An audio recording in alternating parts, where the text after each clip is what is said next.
Voilà, bonsoir à tous et merci encore d'être sur notre chaîne. Nous allons essayer de découvrir ensemble ce que nous avons trouvé sur la page de notre compatriote, les changements Sefachi. Et ça a été publié par Maître Emmanuel Mouemba. Je pense qu'il est vraiment Mouemba. Alors, allons-y et découvrons ensemble. Qu'est-ce qu'ils disent?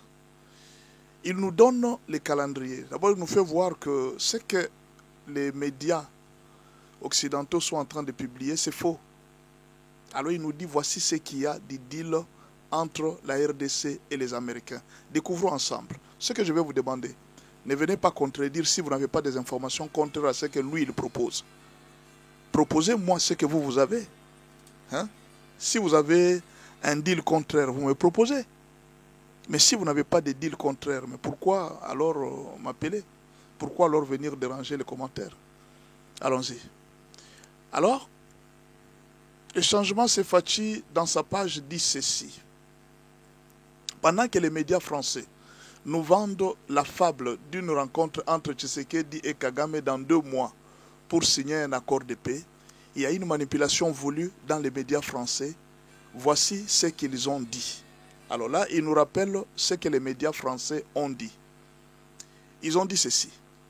Et moi aussi, j'ai relayé une information des médias français. Peut-être que vous avez déjà suivi. Dans 2 mois, l'accord sera signé. C'est faux.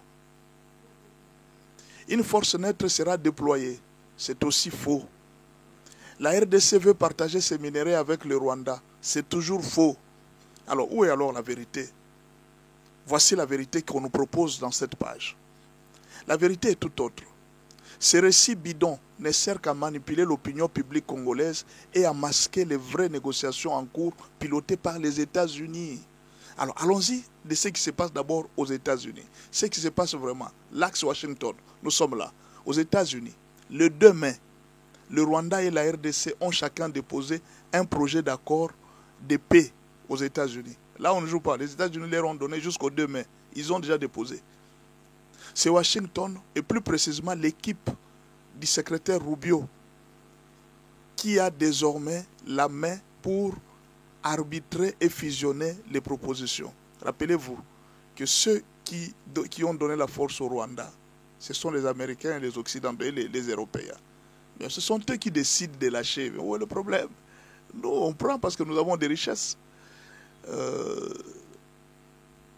Voici alors le vrai calendrier. Là, on nous propose le vrai calendrier. Première phase, 2 semaines jusqu'au 15 mai, pour que l'équipe américaine travaille sur un accord commun à partir de 2 documents. Deuxième phase, semaine du 15. La première phase commence à partir jusqu'au 15 mai. Donc, à partir du 2 jusqu'au 15 mai. La deuxième phase commence à partir du 15 mai. Rencontre entre experts congolais et rwandais aux États-Unis pour amender et peaufiner les projets. Ça, c'est à partir du 15 mai. Troisième phase, vers le 21 mai, ce sont les ministres des Affaires étrangères de 2 pays qui se retrouvent à Washington pour valider la version finale. Phase finale, semaine du 15 juin, précise, le président Félix Tshisekedi et les sorciers, je m'excuse, ça c'est ce qui est écrit là, et Paul Kagame signeront officiellement l'accord de paix à Washington en présence de 1. Ça c'est le 15 juin, la semaine du 15 juin. Ils vont signer en présence de, voici, le président américain Donald Trump, le président William Ruto pour représenter l'EAC, le président Emerson Mnangagwa pour représenter la SADC et Faure Gnassingbé, président du Conseil des ministres du Togo pour l'Union africaine. Il y aura aussi le secrétaire Rubio et puis les représentants qataris et français. Ça, c'est la semaine du 15 juin. Alors, allons-y maintenant, les sorts de M23, Nanga, Kabila, Katumbi. Ils ont été mis sur la touche. L'accord américain ignore complètement les M23, Katumbi, Nanga et même Kabila. Ils sont hors jeu. Et c'est justement pour ça que Kabila court chercher Obasanjo pour relancer une manipulation à la Sun City 2. Un dialogue national pour se repositionner dans l'équation.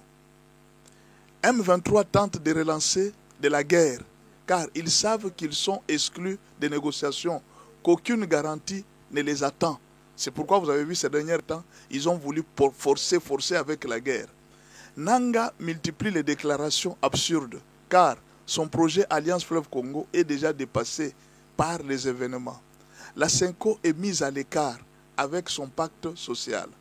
Alors, ça c'était la fin de ce que monsieur a proposé comme plan et calendrier, contraire à ce que les médias occidentaux ou bien les médias français nous ont présenté. Je ne sais pas, moi personnellement, son analyse, moi je crois à son analyse, et vous particulièrement, comment vous trouvez son analyse? Moi personnellement je suis convaincu, parce que je vous ai dit, moi je crois facilement aux patriotes congolais. Je suis rarement des informations des gens qui sont contre la République. Non, tu ne vas pas me voir là-bas. Je suis les informations. Si tu me vois suivre les informations des gens qui sont contre la République, c'est pour les contredire.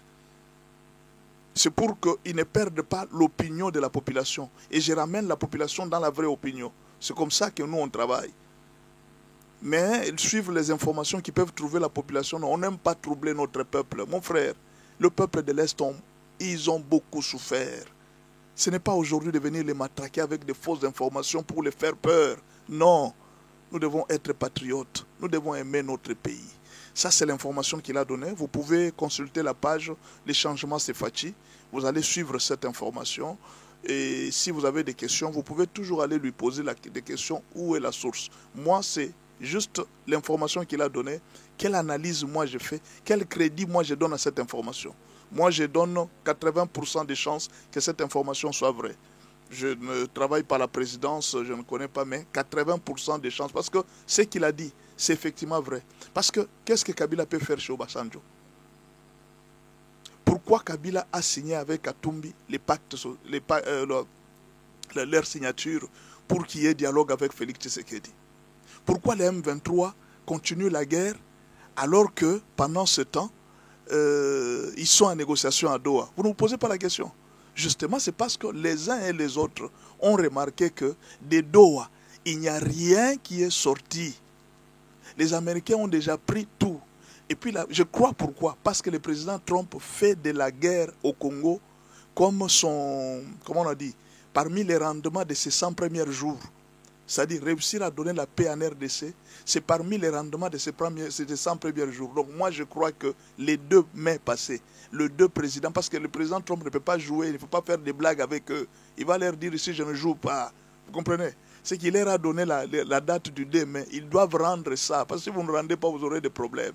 Et puis autre chose, les États-Unis, d'abord vous devez savoir que ce n'est pas la RDC qui a besoin des États-Unis. Ce sont les Américains qui ont besoin des Congolais. Nous sommes une très belle femme. Dieu nous a donné une beauté exceptionnelle. Toutes les nations sont en train de nous envier, de nous aimer. Maintenant, le problème, c'est que le peuple lui-même ne connaît pas sa valeur. Je vous dis la vérité. Ne craignez pas les Américains. Oh non, parce qu'ils ont une puissance. Pendant ces temps, les Américains sont en train de trembler, de revenir. Imaginez, ils sont en train d'investir 500 milliards de dollars dans 15 ans. Est-ce que vous savez ce que ça veut dire? 500 milliards de dollars dans 15 ans. C'est-à-dire chaque 5 ans.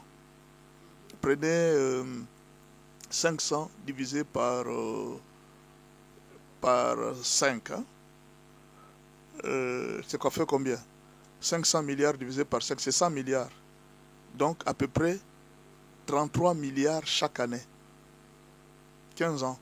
Quand vous prenez 30 milliards multiplié par 15 ans, ça fait 400, donc 33 milliards à peu près chaque année. Chaque année, les États-Unis vont déverser pour la RDC 33 milliards, alors que le budget de la RDC, c'est presque 16 millions. Et maintenant, qu'est-ce que ça va se passer? Comment ça va se passer? Ce n'est pas qu'ils vont donner aux autorités, non.